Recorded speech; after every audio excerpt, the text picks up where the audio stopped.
বাংলাদেশের মধ্যে মুফতি কিন্তু অহরহর আছে, ঠিক কিনা? মুফতিদের মতন অনেক মুফতি আছে। তো মুফতি আব্দুল মালেক সাহেবকে মুফতি বললে ভুল হবে, কেন বাংলাদেশে অহরহর মুফতি আছে।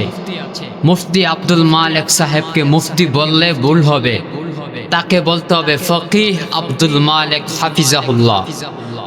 সে সব সময় আমার নবীর হাদিস নিয়ে গবেষণা করছে। 24টা ঘন্টা অনবরত শুধু নবীর হাদিস আর হাদিস। তাই বাংলাদেশের মধ্যে ফকিহ থাকলে 2 থেকে 3 জন ফকিহ আছে। ওই 2-3 জনের মধ্যে একজন ফকিহ মাওলানা আব্দুল মালেক হাফিজাহুল্লাহ। তার মতন এত বড় ফকিহ বাংলাদেশে কমই আছে। রতনে রতন চিনে, তো বাংলাদেশের মানুষ মুফতি আব্দুল মালেক সাহেবকে চিনে নাই। পুরা বিশ্ববাসী মুফতি আব্দুল মালেক সাহেবকে চিনছে।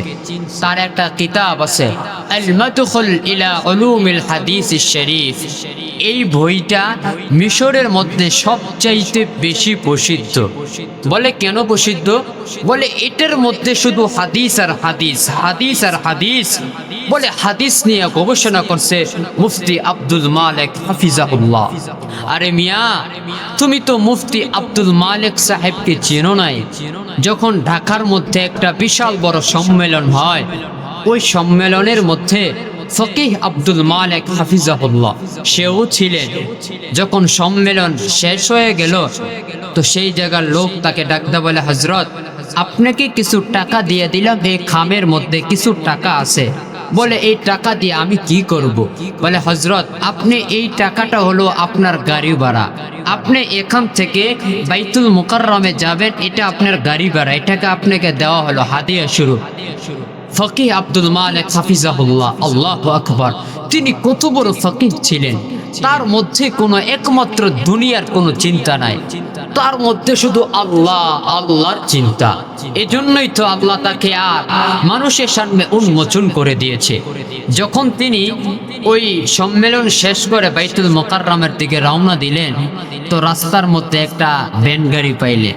ওই ভ্যান গাড়িওয়ালাকে বলতেছে, ভাই তুমি আমাকে বাইতুল মুকাররম গেট পর্যন্ত নিয়ে যাও।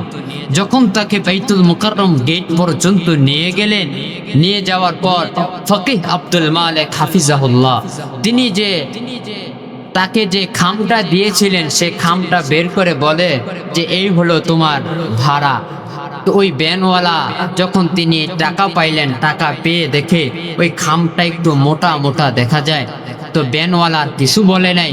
যখন তিনি তার গন্তব্যস্থল পর্যন্ত পৌঁছে গেছে, ভ্যানওয়ালা খুলে দেখে যে ওটার মধ্যে 15 থেকে 16,000 টাকা ছিল। এই হলো ফকিহ আব্দুল মালেক হাফিজাহুল্লাহ। ওই ভ্যানওয়ালা তিনি সংবাদ সম্মেলনের মধ্যে এই কথা বলেছে।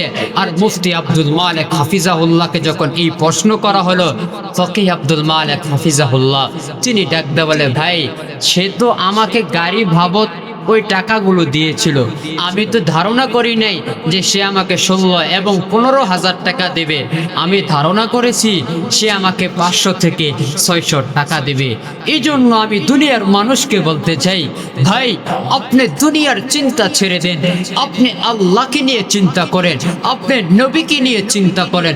আল্লাহর কসম করে বলি, পুরা দুনিয়াটা আপনার হয়ে যাবে। এই জন্যই তো আল্লাহ বলেন, লাকাদ কানা লাকুম ফি রাসূলিল্লাহি উসওয়াতুন হাসানা। তোমাদের জন্য সবচাইতে উত্তম আদর্শটাই হলো মুহাম্মদুর রাসূলুল্লাহর আদর্শ। যদি তুমি তার আদর্শ গ্রহণ করতে পারো, আল্লাহ তোমাকে পুরা দুনিয়া ফ্রি স্বরূপ দিয়ে দিবে।